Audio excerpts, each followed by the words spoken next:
My dears, the truth is today I feel like I'm flying a little bit by the seat of my pants.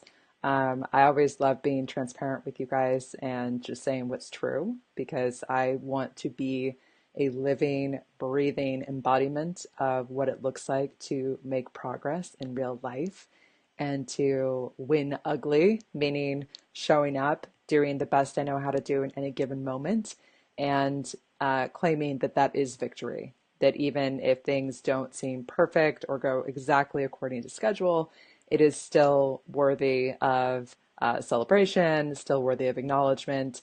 And so, yay for being here. Thank you for being here as well. And today's progress coaching session is going to be all about two different kinds of fear. And it's something that had come up in the last couple days as I was reading the comments that so many of you have been sharing in a Facebook group for my new course that is launching Monday. The course is the first 5 steps to accomplish any big, scary goal. And I decided to open up the Facebook group ahead of time to allow folks to start sharing their big, scary goals and to start asking questions and learning more about where you guys are at. And that has been super fascinating and, more importantly, really inspiring. I've just been so blown away by those of you that have been in the group, that have been sharing, that have been talking about your big, scary goals, and also what is in the way of you getting to those goals. And I think many of you have heard fear, being the number one reason why we don't move forward, why we don't reach our goals and push outside of our comfort zone. I would say that that is true, and I absolutely agree with that. And yet, I also want to extend the conversation so that you can get some really practical ideas and distinctions about how this works in your life. And you can start to see it for yourself and see how this is showing up in your own brain and the thoughts that you are consequently believing that are getting in the way of you being brave, of you moving forward, and really making meaningful progress toward whatever your big, scary goal is. And the beautiful thing about big, scary goals is that they range from all different, types of things in all different areas of our lives. We have folks who, want to declutter their home until it's a haven. We have those who want to be able to quit their day job and launch their own business. We have those who want to write books or who want to lose 50 pounds, who, there's such a range. And I love that, because I think that the more we can recognize what matters to us and what is worthy of our time and energy, the more we can start to narrow our focus and make progress in a way that is satisfying and meaningful to us. But then there's the whole fear thing, right? It's the fear that gets in the way. And so today I wanted to make clear that there are at least two major kinds of fear. One that is certainly in service of keeping you alive, and one that really gets in the way of you feeling fully alive. And the first that is certainly valid and really important to you staying alive and being on the planet is any type of fear that protects your physical survival. The image that I used for today's chat is of my beautiful friend Vanessa, who was literally sitting on top of a cliff in some majestic place. The fear that she feels when she is perching atop a giant cliff and chasm canyon beneath her is real. It is a fear that we are all born with. There's two fears that we are all born with. One is a fear of heights and of dropping, which is really handy so you don't literally walk off a cliff. And then the other is fear of loud noises. So those types of fears are designed for your physical survival. And clearly we can all agree that that is very important, right? You want to protect your physical safety. But then your sweet brain, a primitive part of your brain that I refer to as your clever brain, is the part of your brain that really runs on perceived threats and perceived fear. I was having a conversation with a medical doctor recently, and I love the way that she described it. She said, your brain fears anything that it has not yet survived. Oh, Catherine, so good to see you, dear.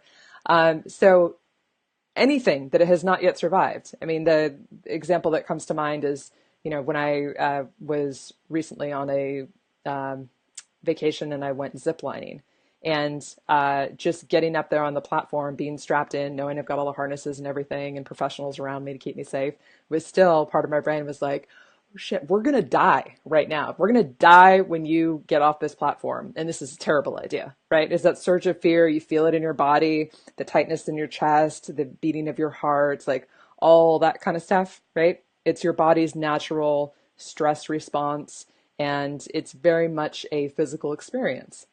So when you have not survived something, and it could be ziplining, it could be going to a new workout class, it could be showing up for the first day of a new job. I mean, it could be anything. You are going to feel the resistance because it is uncertain, it is unfamiliar, and your clever brain will conjure up all kinds of thoughts and really good sounding reasons as to why you should not move forward. And it is that type of fear, that clever brain induced fear, that keeps you from being alive. The first fear, the fear that protects your physical safety, that saves you. This other fear, the clever brain fear, literally weights you down. It weights you. It's like you have to wait for something else to happen. You have to wait to be better. You have to wait to know more. You have to wait for the opportunity to be right. And it just slows you down. And it can feel so real and so true and so valid. And yet, it is really ultimately a projection of your clever brain and what it believes you can and cannot do. And I wanted to share an example of one of the amazing folks that have joined the Big Scary group. And this is, of course, the group that is taking my course next week. And you all get to take it for free with me if you take it live, May 15th through 19th. Oh, Katie, you're saying I've never seen 5 people watching me for Yay Grump.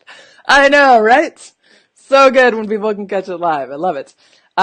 So there's someone that had shared in preparation for taking this new course, the first 5 steps to accomplish any big scary goal. She had shared her big scary goal, and she had recognized that one of the fears for her, excuse me, not just one, many of the fears for her were around some ideas that her clever brain had come up with. Oh, hey, Jennifer. Hey, Nick. Good to see you.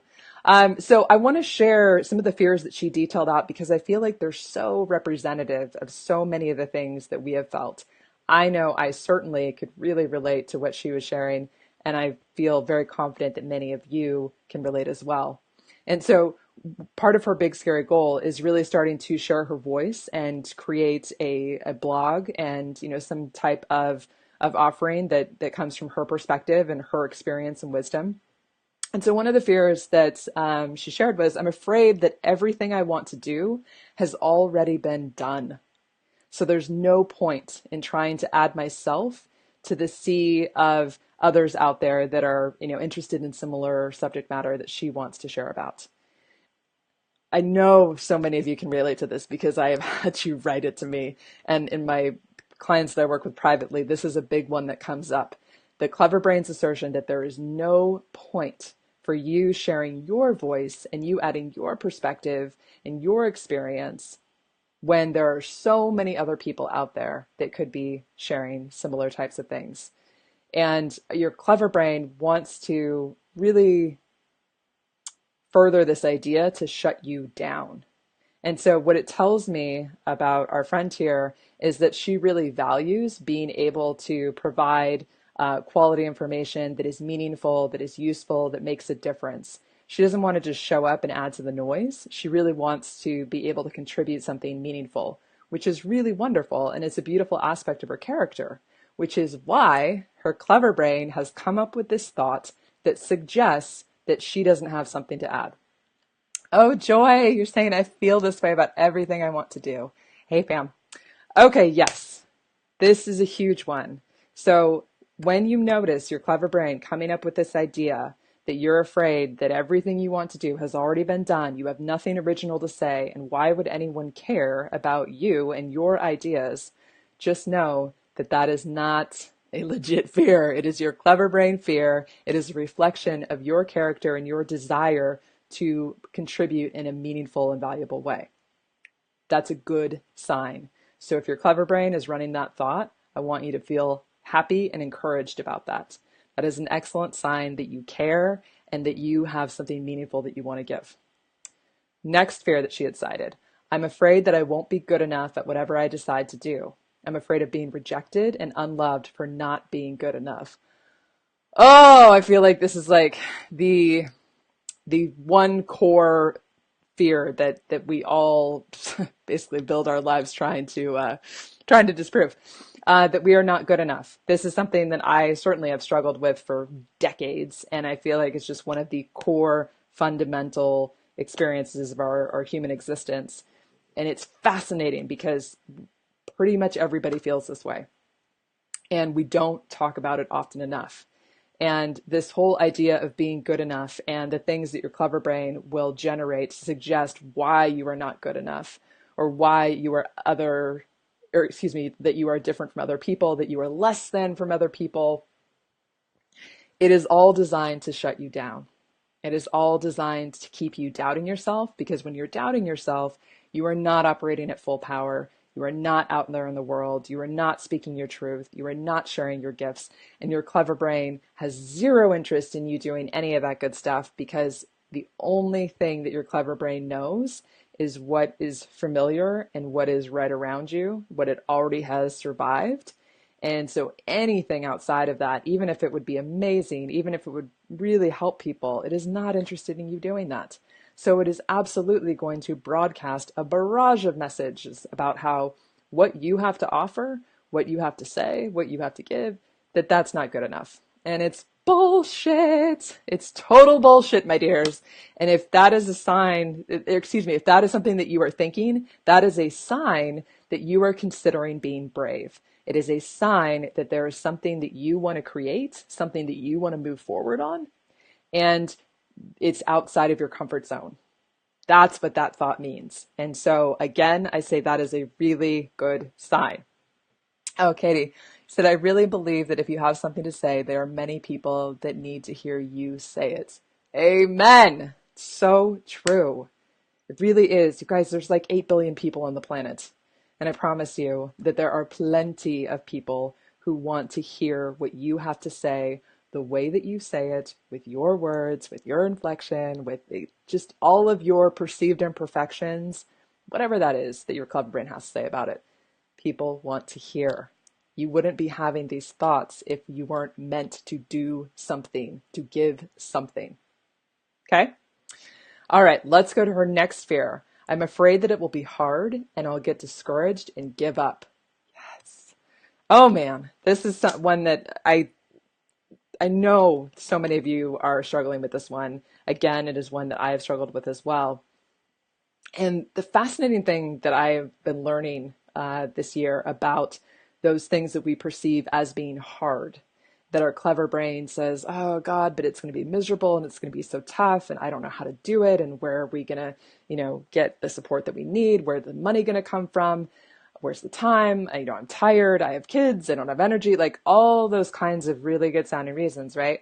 As to why it's going to be so hard, and that we're going to get discouraged and that we are going to give up. Again, this is not a bad sign. This is a sign merely that you are considering going outside of your comfort zone. That's all that means. And what I've learned about doing hard things is that we can do way more than we think we can do, which is to say that we can do way more than our clever brain would let us believe that we can do. And when we do hard things, there's something amazing that happens. When we demonstrate to ourselves that we are capable of showing up and doing hard things, then we start to develop a confidence and a trust within ourselves that is not something that you could get any other way. I get teased by my friends because I recently have started exercising. It's called the bar method. It is so hard. Like, that is all I can say about it. Whenever, my friend will ask me like, oh, hey, how was class? I'm like, hard. Because it's so physically difficult. And there's something about doing really hard things that every single time I'm done with class, I feel like such a badass. I feel like I have accomplished something, that no matter what else has happened during the day, because I did that, I proved to myself that I can impress myself, that I can inspire myself by pushing out beyond what I thought I could do. So while your clever brain may say that you want things to be easy, or you want to know for sure that it's going to work, that you're not going to give up, I would say that really what your soul wants, and the part of you, the wisest, strongest, brightest part of you, wants the opportunity to prove to you that you can do those things and you are capable of doing more than your clever brain would let you believe. Oh, Nick, you love part two. Yay. So good. I've become kind of a nut over it. It's like I've got my 35th workout today. So it's good stuff. Okay. So then her next fear. Oh, hey, Sheila. Oh, you said, thank you. Love this. It's so good to see you.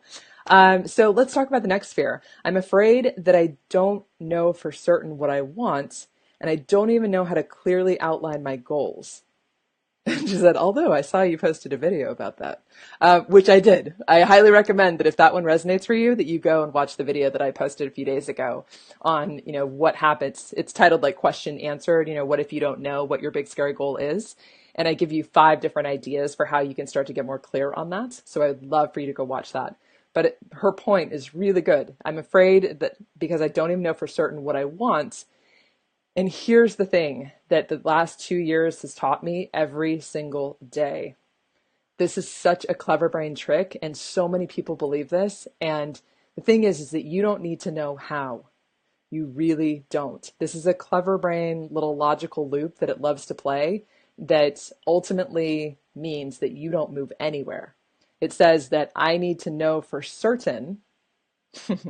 How much do we know anything for certain in life anyhow? But I need to know for certain what it is that I'm here to do and what that's going to look like. And I am a living example of how you don't. When I started Map Your Progress, it was be 2 years ago. Actually, it's about 2 years ago right now. I launched June 1st, 2015. And I, was like, what the hell am I doing? I'm hoping this is going to work. I had made this, you can see it over this shoulder. That was my original progress map that represents over $26,000 of credit card debt that I paid off. I knew that creating a piece of artwork that represented my debt, breaking it down into each little swirl that represented $100, and then coloring in each of those swirls for every $100 increment that I paid off. I knew that worked for me, but taking a whole leap and turning that into a business and then betting that I could earn a living doing that and creating an e-commerce platform that I never created before and like all these kinds of things that were so new. I said, okay, I had a moment with myself that said, sweetheart, you need to go full-time, full Amy. And I didn't know exactly what that meant. I just heard the voice in my head and I felt in my body that that was absolutely true. When you like just feel something, it's like, oh God, that's true. So I went forth and just went to what I knew at the time. What I knew at the time was that I had this idea that had really worked for me, that I was being encouraged by friends and family to explore. So I went and I did that. And it wasn't until maybe 3 months in of having launched the site, having hundreds of people buy the progress maps and knowing that they were working for other people, that I was encouraged by my friend and mentor, Amy Pearson, to start coaching. And I looked at her like, you've got to be kidding. I have what would I even coach about? Like, I don't have a thing. I don't have a niche. I don't have a name. I don't have stuff. Like, I just freaked out when she suggested the idea, which was a good sign because anything that freaks you out is not a bad thing. That usually means that you're getting closer to something that would be really meaningful to you. So it took months for me to even start to have that on my radar. And it took conversations with people who were using the maps and hearing them and understanding their questions and understanding their challenges for me to recognize that I could totally help them. And just getting into real conversations with real people is a really good place to start, where you can start to recognize your own experience, wisdom, and expertise in a particular area. But I promise you, you do not need to know how, and you certainly do not need to be certain. You will discover things as you go, and you will encounter opportunities that would not be there had you not started walking toward whatever your big scary goal is. So we're going to get into that a lot more next week in the course. I'd love for you guys to join us. I'm going to put the link, if I haven't already, to the mapyourprogress.com/big scary goal. It's free if you do it next week with us. There's over 145 of you that already signed up, and I'm so pumped about that. So you do not need to know, and that is just clever brain bullshit that suggests otherwise. Because if you think you need to be certain about things that you can't know unless you move, the logic states that you will not move. Okay? Let's do another fear. I'm afraid that if I try to do something big and scary, I'll neglect my roles as mother and wife, and my most important relationships might suffer. Whew, that's a good one. That's a big one. And I know so many of you in here are innately generous, kind, loving, warm people who probably have a tendency to be a little bit overly responsible at times and putting the needs of others before your own. You love your families, you love your people, you volunteer, you are the person that people call when everything goes to hell. I get it, and I hear you, and I can hear it in her. Where can you hear in that fear? I'm afraid that if I do try to do something big and scary, I'll neglect my roles as a mother and wife, and my most important relationships might suffer. Can you hear how much she values her role as a mother, as a wife, as being a friend or a family member or a coworker, etc.? It's a reflection of your character. And people who care about that and have fears about those things suffering are my kind of people. It just means that you care. You have a big heart. Your relationships are important. Your people are important. And here's the thing. Clever Brain loves to suggest that if you were to pursue your big scary goal and to pursue what makes you feel alive and what's you at full strength, like full time, full you, that is somehow at odds with you being a good mother or a good partner or a good, friend, etc. Like it's one or the other. And suggest that somehow that if you weren't to go forth and to fulfill your purpose and to do what it is that only you can do, that somehow that would have a negative impact on who you are as a mother, who you are demonstrating to your children, like what it looks like to be somebody that believes in themselves and to believe in what it is that they're here to contribute to the planet. No, no, it's such a gift to your children, to your partner. I mean, one of the things that I do with my private clients is I interview 3 people that know them best. And I just had one of these conversations this morning. And I asked the people who know them best, like, what is it that you wish for this person that you love so much? And almost without exception, they all answered the same thing. I want this person to be able to do what it is that they most want to do. I want them to be successful in whatever goal it is that they want. I want them to be happy and to be, fully alive, shining bright. That's what they want. People that love you want to see you at your best. They don't want you sacrificing for the sake of, trying to take care of them and do things for them that they can do for themselves. They don't want you to be dimming your light and resenting them. It gets to be a mess. And so your clever brain will go down that whole road of thought and suggest that somehow if you were to go forth and pursue what it is that makes you feel most yourself and strongest and most empowered, that somehow that is at odds with your relationships. It's just not true. But your clever brain will use it all day long, especially for those of you that are parents, especially when your children are young.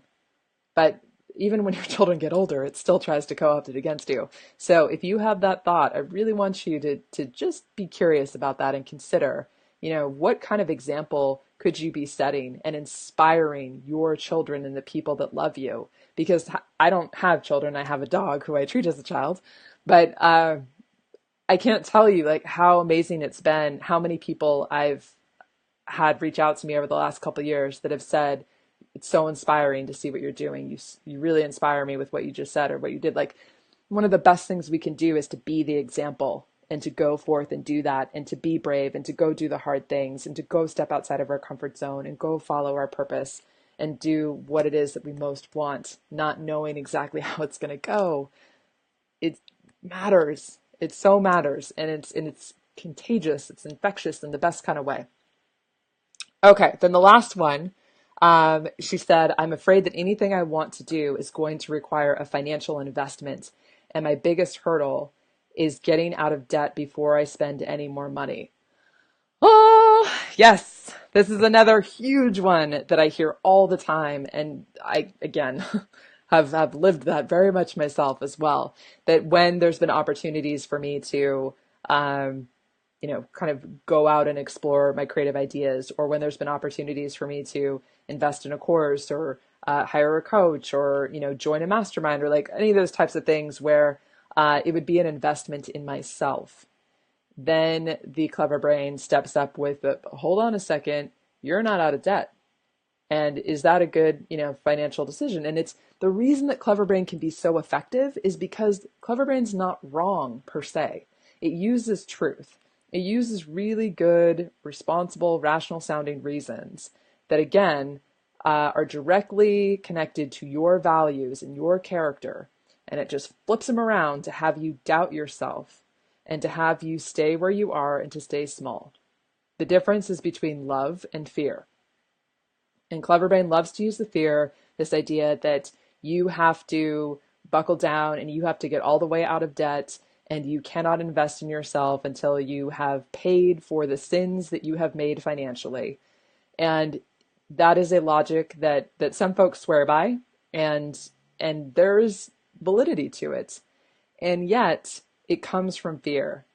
And what I have found is that when I move forward with love and I do make investments in myself that are going to have returns, that then I can accelerate my growth and then I can start to create this really wonderful, sustainable momentum that starts to impact everything else positively. But it took a leap. And here's the other thing too, is that the investments that you make in yourself do not have to be strictly financial. The investments that we make in ourselves financially typically are ones that save us time. So for example, you could invest your time in coming and being with me twice a week and doing these progress coaching sessions. There's super valuable things that I share in here that I also do with my private clients, but that would require an investment of your time, right? You can come to the course next week, which I am not even charging you for. It's a $97 course that you get to take for $0 just by showing up and making a point of carving out some time in your schedule and doing the things that I ask you to do, and you get to take the full course. Doesn't require any money. But then I have private clients that work with me that invest thousands of dollars to work with me because they want to move forward as quickly as possible. And they don't want to spend that amount of time, or they want the convenience of working with me at set time and dates and so forth. They want the attention. They want the tailored, customized approach that I create for my clients. So it doesn't have to be strictly money. You can be investing your time. You can be investing your courage, which means stepping outside of your comfort zone and going after what's big and scary for you. You can be investing your faith. That's a big one that we don't really talk about a whole lot. But your faith in yourself, in your ability to set your sights on taking a next right step that is outside of what you have already survived. Like, there are many different ways that you can invest in yourself that may or may not have to do with money. But the idea that you can't move forward on your dream and that which would empower you and make you come more alive and more attractive and more magnetic to the people that you're here to serve because you need to pay off debt first will keep you stuck. And oftentimes it will keep you stuck for years. So I want you to be curious about that. If that's something that's coming up for you, really, really get curious. Oh, Siri, great to see you. Got a little heart from you. So, loves, I just wanted to kind of share some of these fears that had been shared in our group, in the Big Scary group, because they are so universal and it's so much a part of our human experience.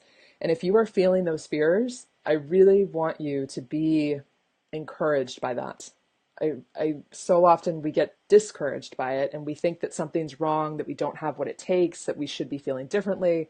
We look at whomever we deem as successful as doing the kind of things that we want to do and think, well, surely they didn't have that fear. No, they absolutely did. It's just that when we can recognize those fears for what they are, We can separate them out from the ones that will protect our physical safety and ensure our physical survival from the ones that are just keeping us stuck and keeping us what is in, safe and familiar. And when we can start to understand that those thoughts are really a reflection of our character and our values, and that we can choose to take action anyhow, the world changes. It completely opens up. So I am just pumped for the 145 of you plus, which has probably gone up. I've had little notifications. So we're probably up over 150 people who are going to be doing this next week together, where we're going to be taking our first 5 steps toward that big scary goal, regardless of what that big scary goal is. And I just couldn't be more happy and proud of you guys, and just honored and inspired to be doing this with you. So if you have any further questions, I would love to hear them. You're welcome to continue to leave them in the comments. And for anybody that hasn't yet joined, the link, I believe, if I'm pointing correctly, is above me. It is mapyourprogress.com/big scary goal. All you have to do is put your name and email. That's it. You get all the details sent to you. You get to join our Facebook group, which is just has this really cool energy. And I don't know. I'm running out of ways to describe how awesome I think it is. So, William Fair, unless you practice jiu-jitsu, where your realistic fear of getting choked needs to be ignored. Hashtag unhealthy obsession. Yes. So that's where fear can serve you. If you are practicing jiu-jitsu and do not want to be choked out, yes, that is fear that is in service. But what I love is that you still overcame any kind of clever brain fear to actually show up and learn jiu-jitsu and keep coming back. So that is victory. All right, my dears, so excited to be with you. Thank you for being with me here, and excited to do some step in next week. All right, until then, be well and go be brave.